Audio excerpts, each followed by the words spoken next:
Alright, hey guys, good afternoon. How's everybody? Hope everyone's having a good Sunday. I know, people go to church or, most of them have the day off just sleeping.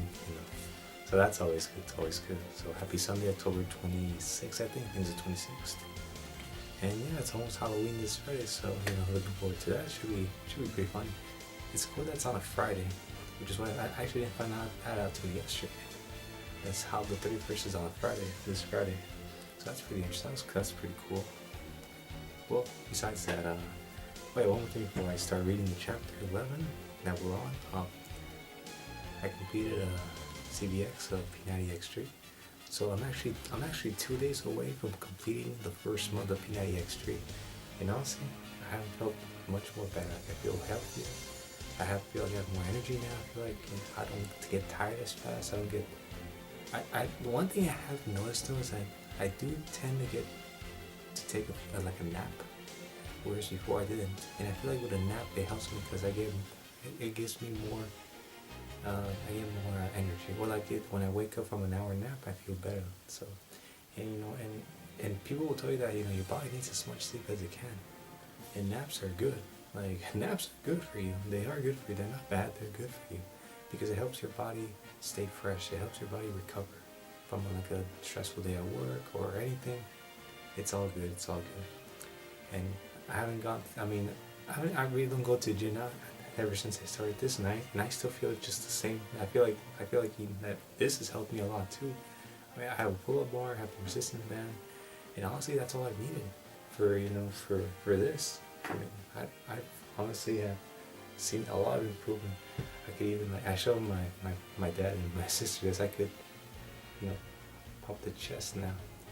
That's gonna hard to see because the camera's kind of far, but with me doing this, see, I can do that. So anyway, well, moving on before I go off on a different tangent.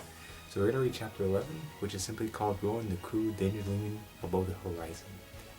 So this chapter, as you might expect, it will be a conversational chapter. As for the next set chapter, so the next 2 chapters, today and tomorrow, are going to be all conversational chapters. So I want to have time today to do something with a kind of a schematic to represent each member.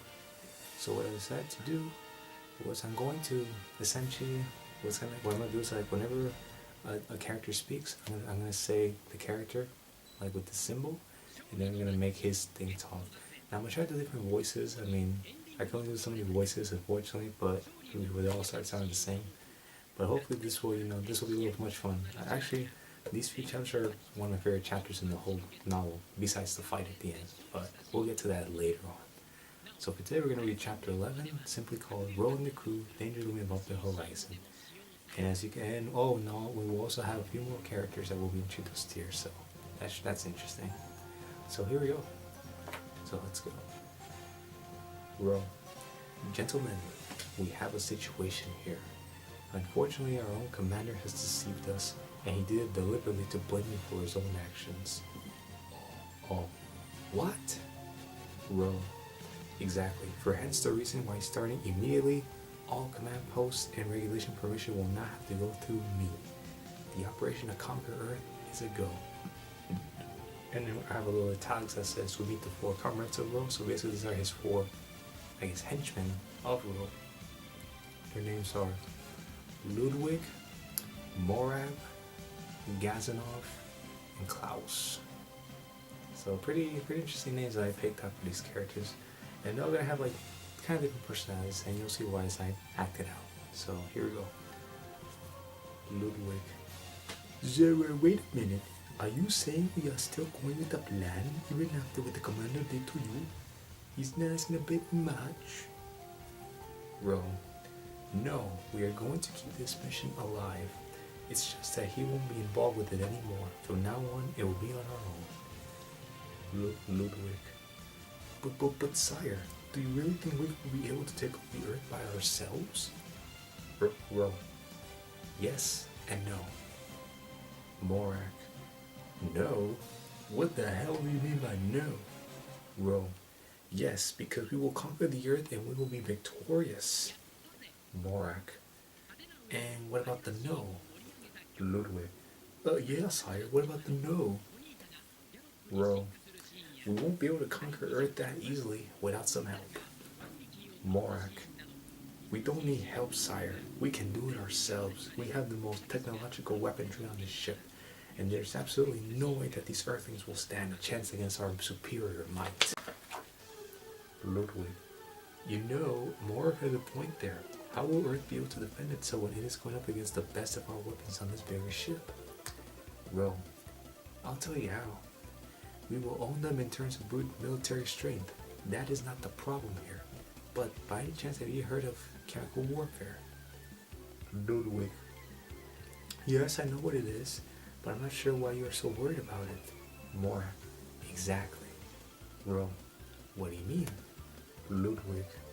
We have the antibacterial suits in our spaceship that we can use to protect ourselves from any outside bacterial infection. Isn't that a no-brainer? More. See, even Ludwig knows about these things. Ludwig. Yes, I do. And even hey, wait a minute. Bro, are you guys that stupid and idiotic? Ludwig. Stupid? Morak. Idiotic? I don't get it, sire. Bro. Idiots. I know goddamn well that we have the antibacterial suit that we can use to protect ourselves and all. But Ludwig. But what, sire? Morak.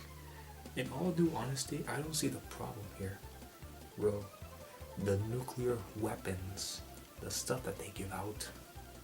Morak, you mean the radiation? Bro, yes, that is what I'm afraid of. Ludwig, why should we be afraid of radiation if our suits can deflect all that nonsense? Morak, the suits will protect us definitely. Bro, you really think so? They didn't tell you, did they? Morak, tell us what? Ro, about the radiation component of the suits.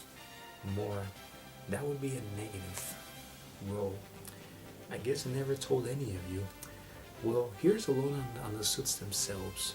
They are antibacterial, yes, but in terms of protecting oneself against radiation, there really is no effect for that, therefore making you vulnerable to such nuclear waste radiation, for example.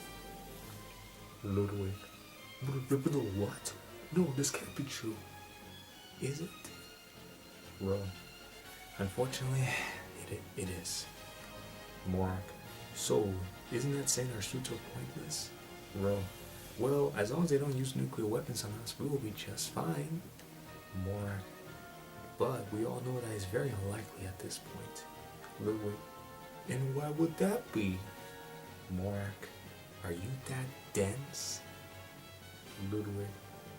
I honestly don't know what is going on here. Ludwig, what Mark is trying to say is that it is obvious that these humans will use everything to deflect our invasion of Earth and prevent us from taking over. Ludwig. But couldn't we just destroy them before they used to do? Morak. I like where Ludwig is going with this. Why not just send a bunch of bombs to destroy us humans once and for all, so we don't have to go through this dilemma at all? It's not as easy as it sounds, my comrade. Morak. I don't see why it would be so difficult doing it. By then, their space radars, although minuscule in terms of technological prowess, can still detect us from a good range. And if they sense any activity from outer space, they will therefore consider us a threat, and from there deploy all their weaponry to destroy us. Ludwig. So then why not just deploy our weapons from far away? That way they won't detect us. See? Easy as pie. Morak. Oh man, pie sounds about good right about now. Enough with this foolishness. Ludwig, we are now way too close to a proximity where we can't launch missiles without being detected by their satellites. It's too late. Ludwig. So we wouldn't be exposed to the military arsenal? Right. Morak. We need to think about this invasion very carefully and make sure everything goes on all cylinders. It will be very important to us. Agreed. Tomorrow I will set up a group meeting to discuss ways to approach this matter, and be assured that he will get on top of this and accomplish our mission. Ludwig. Hey, Ro? What is it, comrade? Ludwig. I just remembered something. Isn't the Empire kind of looking out to arrest you for conspiring to kill the leader of our beloved Empire? I'm wondering why you're still carrying out these orders if you can't return to your homeland ever again. Ro, I will answer those questions as soon as we organize the meeting tomorrow. It will be something out of reflection, really. Hopefully, clear some things up between one another. Ludwig, sounds good to me. Ro, good. Now depart and let me be, for I will organize this meeting and we will report the next day sharp and ready. And we'll stop here for now. So in this section, we now have introduced 2 new characters for now. There's 4, but for now we've introduced 2. Their names are Morak and Ludwig. And from what you can see from their personalities, Morak seems to be more of the ground-headed person that does what he's told, and he talks to you like in a normal manner. He's like I guess a normal grunt, a normal villain. Now, Ludwig is pretty funny. He's supposed to be like the comic relief of the story. He's like the dumb villain, or like the Mr. Smee of any story. The one that tries to be bad, but he's just too good for his own good. He's too nice for his own good, so he can't be evil. So we have Ro, Ludwig, and Morak now in this interaction. Now in the next section, we'll organize a meeting to discuss what their plan is going to be ultimately, and how they're going to go from this point on to attack the Earth, and how they're going to do it. And as Ro pointed out early, they are going to need some help. They're going to need some help. So, what does Ro decide to discuss at the meeting in the next section? Well, let's find out. So here we go. Ro, I would like to call this meeting to order. I will now go over everyone and make sure you're all present. First off, Ludwig. Here, sire. Ro, Morak. Reporting for duty, comrade. Ro, very well then. Now, Gazanov here.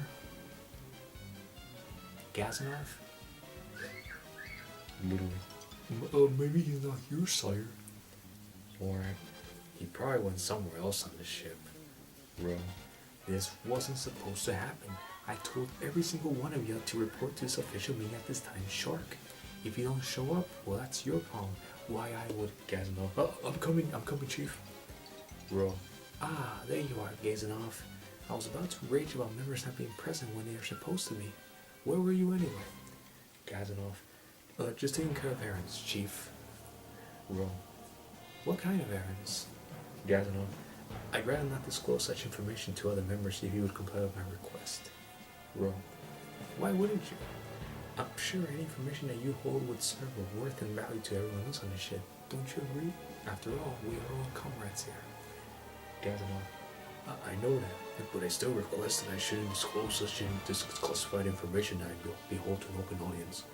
Meet me later and we can talk about it between ourselves. Can you do that for me, chief? Ro, I suppose. But just remember, you won't be off the hook that easily. Gazanov, I understand fully, chief. Ro, very well then. Well, last but certainly not least, Klaus, are you here? Klaus, yes. Ro, good. Now that we have everyone here, we can start this discussion of great importance. Ludwig, oh boy, I wonder what this meeting will be about. Go on, be yourself and explain the reason for this meeting. I can't wait for this. Morak, Ludwig, stop babbling like an idiot. Proceed, Ro. Thank you for that, Morak. Anyway, the subject of today's meeting is the discovery of an unidentified flying object that seems to be landing on the ship I was currently tracking. Ludwig, that's really interesting. Morak, indeed. What does that event have to do with our own mission? Ro, it just seemed odd, unusual per se. Morak, I guess we can see what you mean by that. Gazanov, if I may cut in, I just have to ask, why the heck are you even monitoring this ship anyway? It doesn't serve any purpose of importance to us at all. Well, it doesn't do that, Gazanov? Gazanov, at least I don't think so. Who agrees with me? Anybody? Morak, I will have to side with Ro on this argument. Ludwig, same here. Our leader is always right, like Ro is, always. Gazanov, well, what about you, Klaus? You have to admit following the ship's a bit ridiculous, don't you think? Klaus, no comment. No comment. Gazanov. Now, fools, all of you. This ship has no purpose whatsoever or doesn't even present a threat to us, so why even care? Well, I'll tell you why. After calculating the coordinate and probable destination of this ship, if all goes according to our data, they will be landing on Earth at the same time we will be. Gazanov. And? Well, and what? Gazanov. Why is this a problem? Probably some traveler. He'll probably be just passing by. And even if he does land on Earth, it probably won't be for anything as important and as drastic as our mission for the Empire is. Long live the Empire. Long live the Empire. More. Long live our glorious motherland. Rome. I refuse allegiance to an empire that desires to get rid of me off the face of the universe. Gazanov. But sire, they may want to rid you, but that doesn't give you the right to go against the land you were conceived in. Well, I decided that this mission will no longer require the services of the Empire. This operation is now under my supervision, and that is an order. Gazanov. But wait, you can't just quit on our Empire now. You're counting on us to take over the Earth and colonize it. Well, what Empire? For all I know, all of you will be considered accessories to my conspiracy to kill the leader, and therefore we would all be punished. Gazanov. Well, that is not fair. I call unjust law. Moran. I agree. I really don't want anything to do with all this. Ludwig. Me three. Well, that does it. All of you shut up right now. Listen up. That is an order. Ludwig. You can't talk to us like that, sir. It's wrong. Well, shut up this instant, or I will eliminate you from where you stand. Got it. Ludwig. Yes, sire. I understand. Well, good. Mark. So then, what do we do from here on out if we are now considered outcasts of our own empire? Where do we go from here? Well, we don't. Mark and Ludwig. What? What? Gazanov. What are you suggesting, Chief? Well, gentlemen, we are going to take over the Earth and claim it for ourselves. Ludwig. The what? Or what is this? I don't even. Gazanov. You got to be joking, bro. We can't take on a responsibility as huge as owning whole planet Earth ourselves. That's suicide. Well, and what makes you think we can't? Gazanov. For one thing, there's only 5 of us on this ship.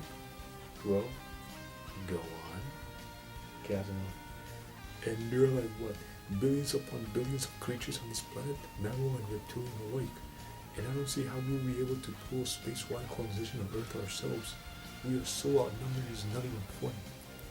More. I'll have to agree with Gazanov. There's no way we will be able to defeat the entire army of Earth. It's impossible.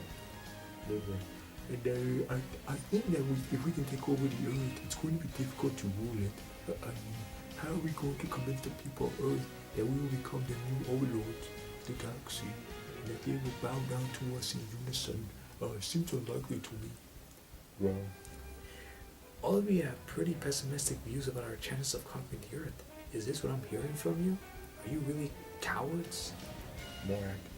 No, sire. We are opposing it because we are realistic about our situation, not in some fantasy land about how we will become overlords of a planet with more people than we. Gave Gazanov. It would just be a very difficult job, I might point out.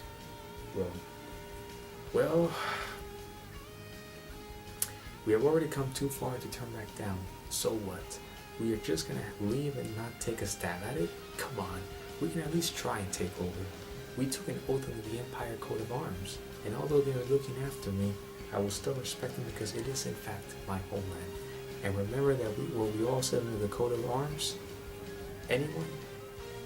Yes, we said no matter how difficult or grueling our trip will be, we will sacrifice our lives if we have to, at all costs, to take over and colonize the Earth to absorb it back into our empire. Remember? Ludwig. Yes, I remember taking the pledge myself. Mark. Me too. Gazanov. Same here.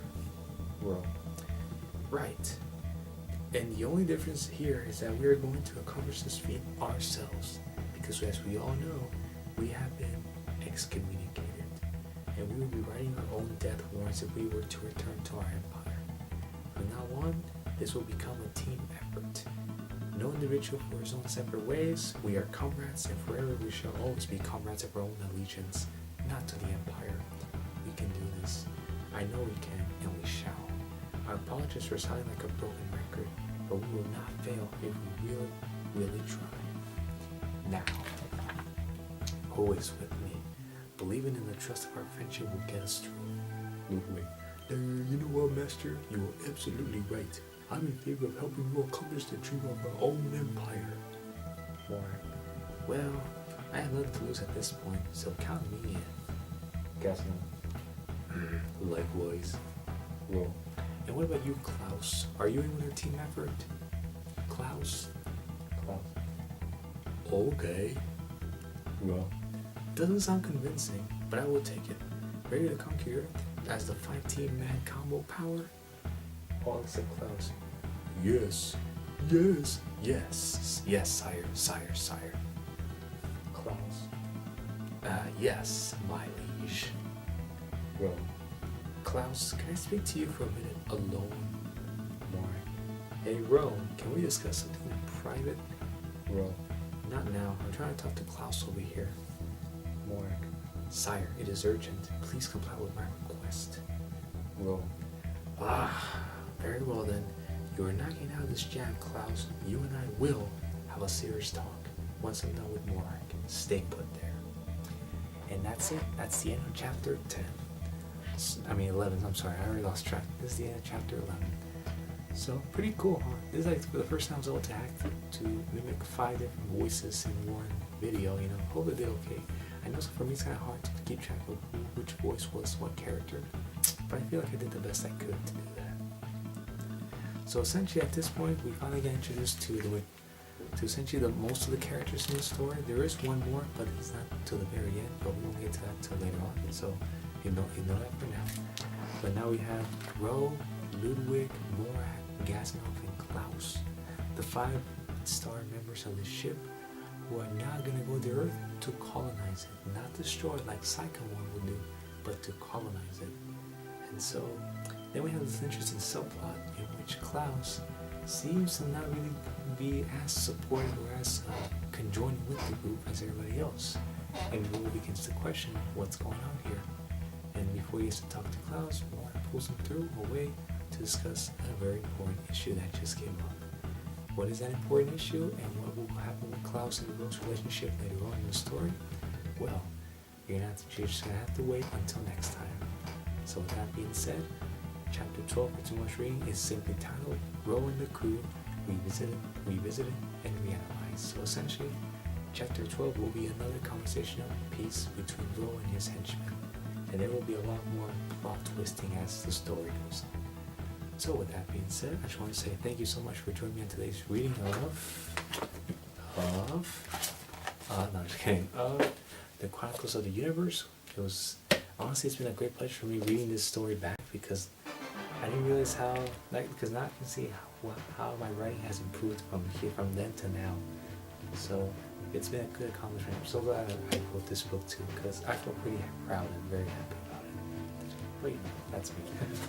So with that being said, thanks so much guys for joining me on today's episode, and I will see you beautiful people later. Thank you. Bye-bye.